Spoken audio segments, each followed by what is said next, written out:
साथियों नमस्कार, मैं राघवेंद्र त्रिपाठी आपके अपने YouTube channel artist success biology classes में आप सभी का एक बार फिर से स्वागत करता हूं। साथियों उम्मीद करता हूं आप जहां भी होंगे सुरक्षित होंगे।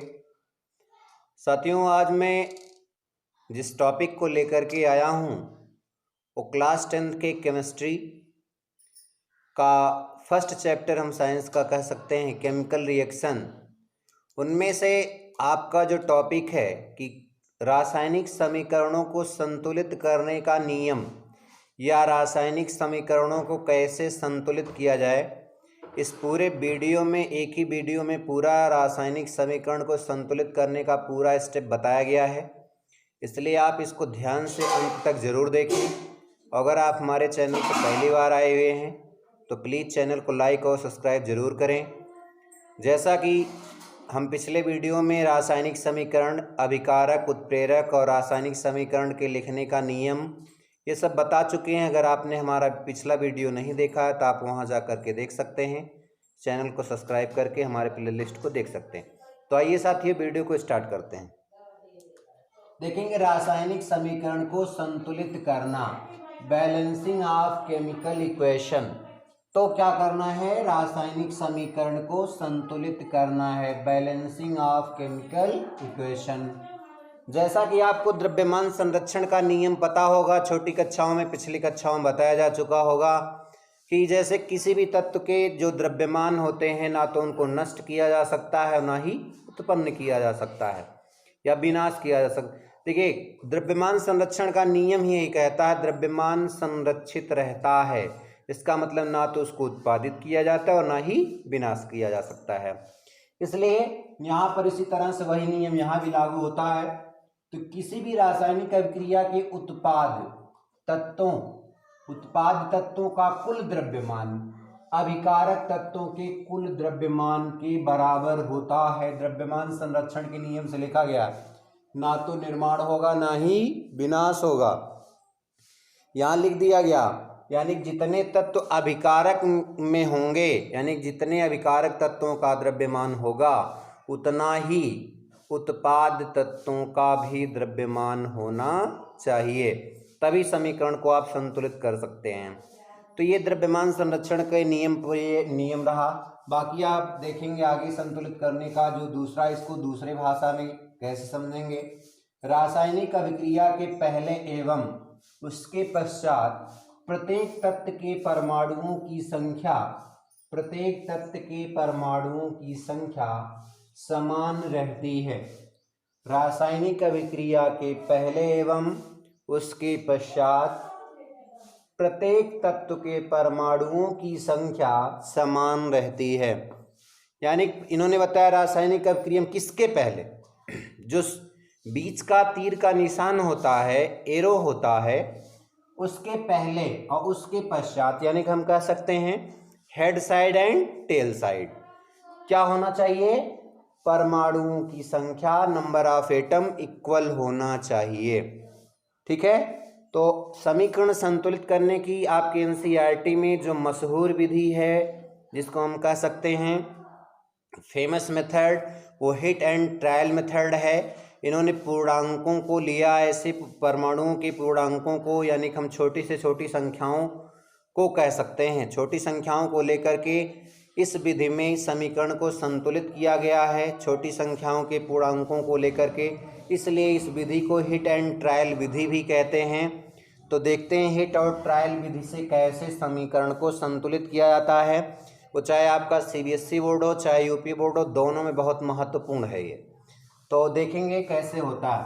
तो रासायनिक समीकरण संतुलित करने की हिट एंड ट्रायल विधि, रासायनिक समीकरण संतुलित करने की हिट एंड ट्रायल विधि। तो इसमें पहला स्टेप यहाँ पर क्या होता है, चाहे आप शाब्दिक समीकरण को लिखें और चाहे सीधे आप समीकरण को दर्शा दीजिए, कोई दिक्कत नहीं है। शाब्दिक का मतलब होता है शब्द के रूप में, उन्हीं तत्वों को आप शब्द के रूप में लिखेंगे, नहीं तो ऐसे जो उनके तत्वों को प्रदर्शित करने के सूत्र हैं उनके हिसाब से आप दर्शा सकते हैं। तो जैसे यहाँ लिखा है Fe+H2O और एरो करके Fe3O4 और H2, जैसा कि आप पिछले वीडियो में जानते हैं कि एरो के इधर जो होता है वो अभिकारक होता है, एरो के हेड की तरफ जो होता है वो क्या होता है, उत्पाद होता है। तो यहाँ पर Fe लिया गया, देखिए हम आयन के फॉर्म में नहीं बता रहे हैं, आप आगे चल के इसे समझ जाएंगे। यहाँ पर कौन सा आयन होगा, कौन सा चार्ज होगा। अगर +2 चार्ज Fe पर रखता है तो फेरस होगा, और अगर Fe पर 3 चार्ज प्लस आते हैं तो फेरिक होगा। तो कोई दिक्कत नहीं है। बाकी देखेंगे यहाँ से Fe है तो पहले क्या करना है, पहला स्टेप कहता है हेटेरोट्रायल का कि जो भी समीकरण दिए हैं इनको आप अगर शाब्दिक हैं पहले आप तत्व के रूप में उनको सूत्र के रूप में लिखिए और उनको पहले बॉक्स में आप कवर्ड कर दीजिए, बंद कर दिए। तो यहाँ पर हमने क्या किया है, बॉक्स में कवर कर दिया है। देखेंगे ध्यान से, जैसे यहाँ पर क्या किया गया है, कवर कर दिया गया। Fe को यहाँ पर बॉक्स में रख दिया गया, H2O को बॉक्स में रख दिया गया, और एरो के बाद Fe3O4 को बॉक्स में रख दिया गया, प्लस H2O को बॉक्स में रख दिया गया। ठीक है। अब दूसरा रूल ये कहता है कि LHS और RHS के तरफ के तत्वों के परमाणुओं की तुलना करना, यानी कि अभिकारक के तरफ, सबस्ट्रेट के तरफ और प्रोडक्ट के तरफ। सबस्ट्रेट की तरफ देखेंगे और प्रोडक्ट की तरफ देखेंगे। सबस्ट्रेट की तरफ क्या है, यहाँ इधर परमाणुओं की संख्या कितनी है इधर, तो पहले यहाँ पर हमने लिख लिया तत्व हैं, इनमें कौन कौन तत्व हैं, अभिप्रेरक LHS साइड में या अभिप्रेरक की उपस्थिति में।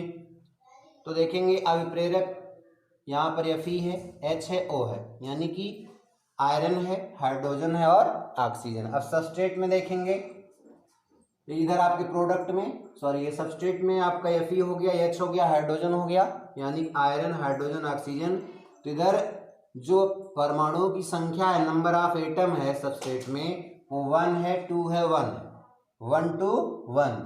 उत्पाद में परमाणुओं की संख्या जो है RHS में 3 है, 2 है, 4, 3 है, 2 है और 4 है। तो देखेंगे फिर आगे देखेंगे सुविधा के लिए सबसे अधिक। तो यहाँ पर हमने देख लिया इधर क्या है, Fe की नंबर ऑफ Fe 1 है इधर LHS साइड में, जबकि RHS में कितना है, 3 है। इधर H का नंबर कितना है, 2 है, इधर देखेंगे 2, यानी कि हाइड्रोजन इक्वल है, बाकी Fe इक्वल नहीं है। ऑक्सीजन इधर LHS में 1 है और बाकी इधर देखेंगे 4 है। तो इसका मतलब ये समीकरण, इक्वेशन जो है आपका, ये बैलेंस नहीं है।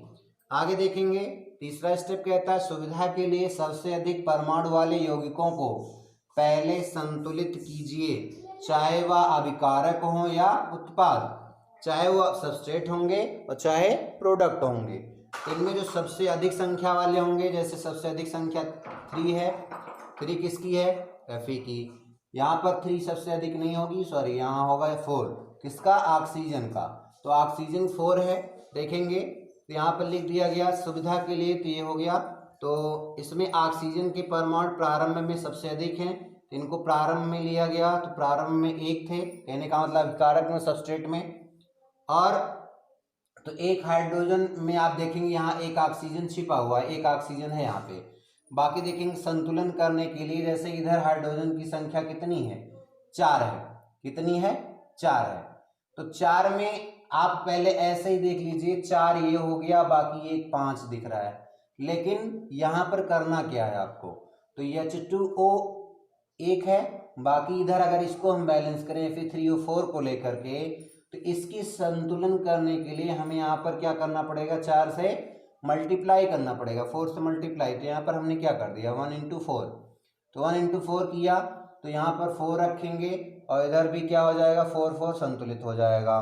कहने का मतलब अब यहाँ 4 तो है ही और इधर भी 4 हो गया, तो कहने का मतलब आगे ये जो 4 यहाँ पर रख रहे हैं हाइड्रोजन के सामने, सॉरी जल के सामने बॉक्स में, तो आप यहाँ पर रख देंगे, जो भी इसका गुणांक है इसको यहाँ पर क्या करेंगे, रख देंगे। तो लिख दिया गया है समीकरण में गुणांक को उसी बॉक्स के आगे रखना है जिसके सामने आप गुणा कर रहे हैं। तो Fe + 4H2O हो गया, Fe3O4 + H2। यहाँ पर ये जो जल दिया गया है समीकरण है, ध्यान देना, ये जो जल दिया गया है क्या है, समीकरण है, ये पूर्णतया आपका बैलेंस नहीं है। ये हाइड्रोजन, ये आपका क्या है, हाइड्रोजन, यहाँ पर गलती से O लिख दिया गया था, ये आपका ऑक्सीजन नहीं होगा, यहाँ पे हाइड्रोजन है केवल समीकरण में। तो यहाँ पर केवल Fe3O4 प्लस H2 है, H2O नहीं है। Fe plus H2O, Fe3O4 plus H2। तो यहाँ पर उसी समीकरण को यहाँ लिख दिया गया Fe प्लस 4H2O और फिर ये हो जाएगा Fe3O4 प्लस H2। ठीक है, यानी कि समीकरण जो लिया गया Fe plus H2O Fe3O4 plus H2 बना, उसी को हम पहले बॉक्स में कर दिए। बॉक्स करने के बाद LHS RHS के परमाणुओं को इक्वल किया। इक्वल करने के बाद हम देखें कि किधर का ज़्यादा है, तो जो सबसे ज़्यादा है उसी को हम बैलेंस करने के लिए मल्टीप्लाई किए, बॉक्स के सामने रख दिए। तो यहाँ Fe प्लस 4H2O Fe3O4 हो गया प्लस H2 हो गया।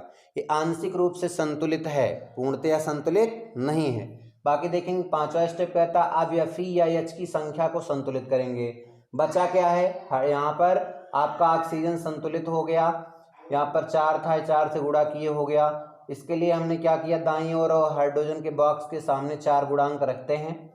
तो जैसे ये 4 रख दिया गया है, तो आगे देखेंगे ऊपर तत्वों की जांच कर हाइड्रोजन को बैलेंस करने के लिए यहाँ 4 लगाया गया। तो 4 इधर, 4 दूनी 8 हाइड्रोजन हो गया। लेकिन इधर कितना है, इधर 2 था, तो 2 चौके 8, तो 4 से इधर मल्टीप्लाई कर दिया गया। ठीक है, इसको डायरेक्ट कर दिया हूँ, ऐसा नहीं बना के। बाकी ऊपर तत्वों की जांच करने पर अगला तत्व संतुलित करते हैं। तो Fe को दोनों तरफ बराबर करने के लिए बाईं ओर Fe को 3 से गुणा करते हैं। 3 से गुणा करें क्यों, क्योंकि अगर यहाँ देखें तो यहाँ पर Fe का नंबर कितना है, एटम का 3, इधर कितना है 1 है, तो इधर 3 से हमें क्या करना पड़ेगा, मल्टीप्लाई। तो 3 से इधर मल्टीप्लाई किए। बाकी 4H2 पहले से था, Fe3O4 पहले से था, 4H2 पहले से था। अब अगर हम देखें तो LHS के एटम के नंबर और RHS के लिए एटम के नंबर इक्वल है, समान है।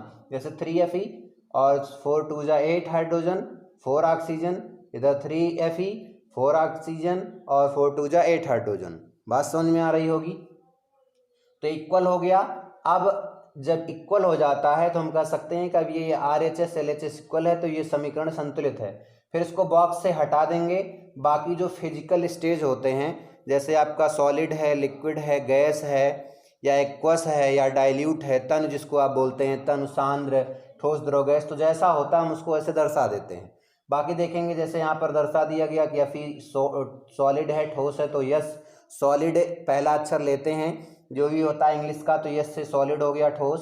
4H2O गैसियस फॉर्म में होता है, वेपर के फॉर्म में, तो G। और बाकी Fe3O4 जो बना, फेरिक ऑक्साइड आपका ये सॉलिड होता है। बाकी 4H2 हाइड्रोजन जो होता है वो वेपर के फॉर्म में निकल जाता है। बाकी इधर देखेंगे किसी किसी रिएक्शन में ताप, दाब या उत्प्रेरक जो भी होता है उसको हम शो करते हैं। तो जैसे आपने फोटोसिंथेसिस का रिएक्शन देखा होगा कि 6CO2 प्लस 12H2O, सनलाइट का प्रेजेंस है, क्लोरोफिल का, यहाँ पर 6C6H12O6 यानी ग्लूकोज का फॉर्मेशन करता है, एक्वस होता है। बाकी 6O2 एक्वस के फॉर्म में होता है, और बाकी 6H2O आपका लिक्विड के फॉर्म में निकल जाता है। तो कहने का मतलब ये आपका हिट एंड ट्रायल मेथड रहा। बाकी ध्यान से देखना है। वीडियो अगर अच्छा लगे तो प्लीज़ लाइक सब्सक्राइब बिल्कुल करना ना भूलें। बाकी फिर आपसे मिलूँगा अगले वीडियो में, तब तक के लिए जय हिंद।